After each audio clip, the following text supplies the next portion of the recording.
What's up, y'all? This is Dhati Lewis, lead pastor of Blueprint Church. Jorge Mendoza.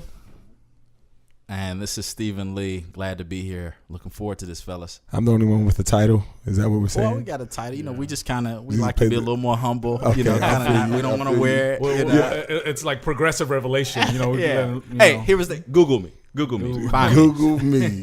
Yeah.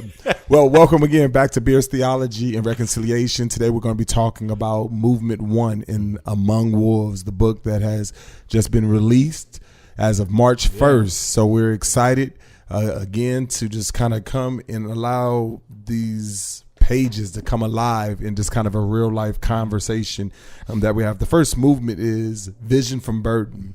You know, and ultimately it's this burden that God had for Christ to be with us, among us, right? And so Vision from Burden is really just comes on a multiple different, phases where I see over and over again people who have this burden for their neighborhood, for their block, for their city, and it's just kind of this thing that is like resonated in them. In the book, I quoted one of the profs, the late prof, Dr. Hendricks, and he says, there's a lot of things that you can do, but what is the one thing that you must do? Yeah. And I know a lot of times people have these burdens to see something happen, to see vision, to see Christ represented on their block or in their neighborhood or on their boulevard, but they don't have the next stages. They don't have the next steps. It just kind of remains there in this burden.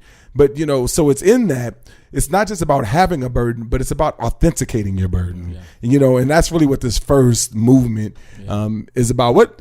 You guys have read it, have taught it. What stands out to you guys about that movement? It's funny. A lot of times when I think about this particular movement, at times I find it being the most challenging for kind of aspiring church planners or guys that are working in cities, because a lot of the energy that they find themselves in is just kind of the energy towards it's ministry. It's getting things done.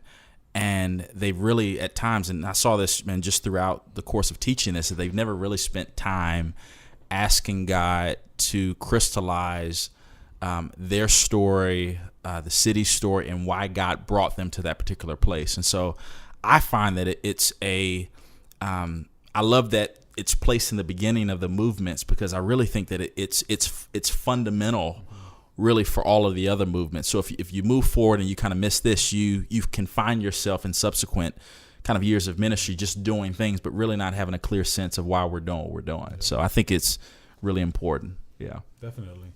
Yeah, I think it's huge, because we say this all the time when we're training guys. Like one of the cardinal sins of church planting, as we call it, just the copy and paste. Kind of look at what somebody else is doing, and copy their values and their aims, and then just kind of superimpose them onto your thing, and you don't really own them. So what happens after a certain amount of time, the things that you said you were going to be about, your church, you just kind of let them slip away, because it never sank into your bones, and it was never really you. It was just something that you saw attractive in other church plants and you wanted to adopt. So I think it's key that going through this process to making sure, finding out what is it that I am particularly burdened about.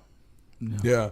We talk about a story in the book of David wearing Saul's armor, and I think that's what we're talking about. A lot of times, because we don't authenticate kind of that burden that God has kind of put on us, that what happens is that they end up putting on somebody else's armor, and then they go to fight in the battle. And so when you do that, you end up putting faith in the armor, but that armor wasn't made for you. And so why do you guys think that is the case? Why do you feel like we do just copy and paste instead of, going through that process of authenticating? I like, obviously, man, I've been around you enough to have heard a little bit of your story, and not growing up in the church. I think the grace in really your story is that you didn't have a template.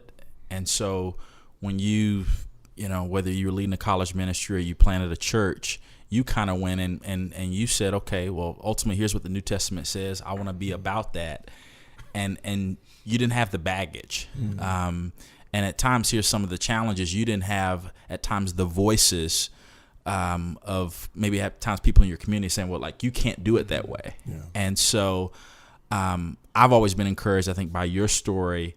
And I think one of the freedom that I think your story entails is that, man, you really felt the call of God to do what the New Testament called you to do. And I think one of my challenges was because I grew up in a kind of a historical church, traditional church, loved it. But I think some of the challenges that I had when going into a church planting context was that some of the methods that I saw in the church that I grew up in, they just weren't as effective on the ground floor. And so I think the challenge is there at times is that you can have a little bit, maybe at times, too much church baggage or too much history, and at times being unwilling to try something new. So one of my frameworks really for trying new things was that I was in relationship with other people like you, that I said, hey, Dhati and Blueprint, they use this. They thought through these particular 5 aims for their church and why the church exists and how to protect the church. And we're going to literally take that and we're going to use that, at a Sunday morning meeting. So I think that's a challenge at times for folks. It was for me. Definitely. Yeah. I think another reason why we do that is because we baptize methodology. Mm-hmm. So we look at our heroes, or even historical, whether they 100 years ago, 1,000 years ago, or in the last generation, and we look at the guys that we like and say, man, that is the biblical way of doing it. And one of the examples that I think about is if you would walk into Augustine's church, and he ministered in the 350 AD, and you would walk into Jonathan Edwards' church, who ministered in the 1750s in colonial America, they would be 2 vastly different worship experiences, but no one would say that either of those were not authentic expressions of Christianity. Yeah. So I think we can have different methodologies and look even differently. The way I talk about it is footprints and fingerprints. We should all leave. Every church should leave a common footprint. Because we're all walking in the same truth of the gospel. But also equally true, every church should leave a distinct fingerprint because they're reaching a different neighborhood, a different context, addressing different issues and needs.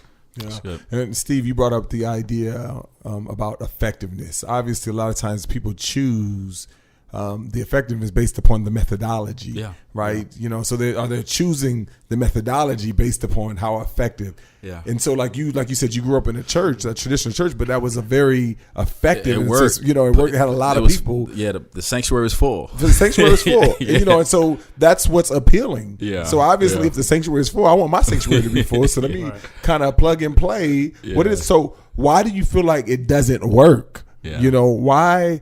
Why doesn't the plug and play work? Because if it was effective for you, it should be effective for me. Yeah. It should be effective for him. So that's why, in terms of a methodology, why we see kind of this plug and play. Yeah, I think the context and people are different. I think especially in an urban environment, you see that the felt needs are different. I think the things that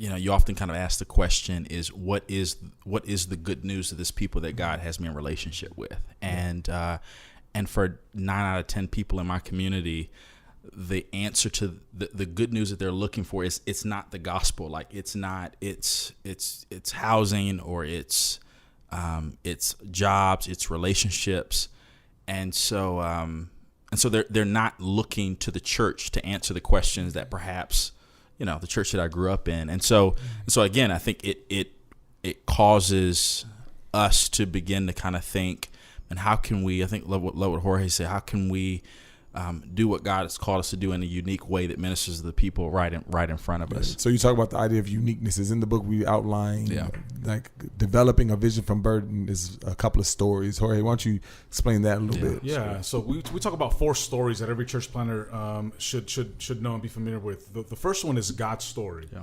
They need to understand what God is up to in the world. That's kind of biblical theology, what God's mission is and what he's trying to accomplish.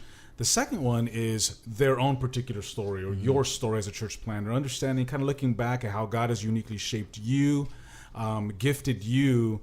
And, we give the example of the Apostle Paul, how he was, trained in the Greco-Roman world, but he also had a Jewish and trained Pharisee. So he was custom built to be for the ministry that God used him for. The third story we talk about is knowing the story of your city, your context, and what are the questions, what are the needs, what has happened there, how does the gospel address those? Yeah.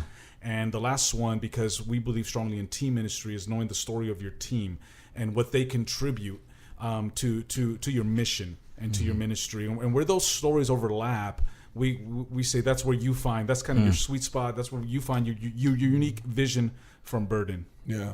No, that's good. And so it's important. In order to understand our stories, we need to take some time to hear and listen and to reflect on our stories, because a lot of times we think, oh, I already know myself. Or I already know the context because I grew up there. I'm indigenous, But I, like how important it is. I mean, you were in D.C., went back to D.C., so you get to be like, man, I already know D.C. I don't need to know the cities. Like, how important was it for you to really relearn the story of D.C.? Yeah, because we were gone. We were in Dallas for 10 years, and God called us back there, and yeah, brother, we had to do all of this all over again because so much had changed in 10 years, whether it was development in the city, it was people that we knew who lived in the city that moved 30, 40 minutes away. I think the part for me, which was really so encouraging, I think one is, obviously I think it's our story. It's just beginning to think about what I underestimated. Probably, I mean, all of these are really good, but I think the thing that I underestimated, one was our story and the city's story. And I began to see at times kind of hostility or suspicion between the people moving into the community and people who had been there 40 or 50 years. And I think, as time went on, I think understanding the particular narrative, people that had been there 40 years, but, that they feel, kind of like the lost generation in the city, but then also understanding that the people who are moving in feel like the older generation doesn't want to reach out to them. Yeah. So I think those are things, especially I think as a church planter, when you move into a city and you just want to conquer the city for Jesus, at times the challenge is not to slow down and to learn what really ultimately will make your ministry effective for 5, 10, and 15 years, more so than just being effective on a launch Sunday. Yeah. So it was huge. Yeah. Yeah, slowing down is so critical. It's huge. I mean, to some degree, you slow down so you can ultimately speed up. Yeah. But if you go in thinking like, I don't have time to slow down to learn those 4 stories and really craft kind of your unique burden, then what ends up happening is that you end up going and just, it's like running through the store and just grabbing everything, into the cart and just, it just doesn't work. You end up finding, I'm going to take, Keller this. Yeah, brother. Piper that. Yeah. Matt Chandler this, Martin Luther King that, and you just put a little bit on of everywhere. Then you find yourself, and then you learn you've carried out everybody else's burden. David wearing Saul's armor. And that's what I love about that story. Yeah. And, as David was putting on the armor, he was just like, I can't do this. Yeah. I can't fight. I can't put trust in this armor. Yeah. I got to put trust in the Lord. And really taking that time to see that God did not waste any time in developing your story. That's good. And seeing how your story intertwines with his story. Yeah. I mean, is so important, Yeah. And so hopefully, I mean, it's spark you to go pick up the book and to get able to get more about that, because I think this is one of the things, because I constantly say that I really believe that authenticity is the apologetic of our day. Yeah. And I think people really want to know what's real. Yeah. And if you go in trying to do the Dhati story or Jorge's story or someone else's story, we're going to miss it. I think this chapter, whether you're a church planner, ministry leader, this chapter right here is worth the price of the book. Oh, that's good. I mean, you get other stuff, but like literally this chapter I think is foundational in terms of I think being who God's called you to be, where He has you. So, man, awesome. I'll pay you the check after. I need you to sign my book, man. Hey, man. Hey, you haven't signed it. Look at the page. Look, it's empty. Hey, that's for special people. But brothers, I really appreciate it once again. All right. Looking forward to it. All right.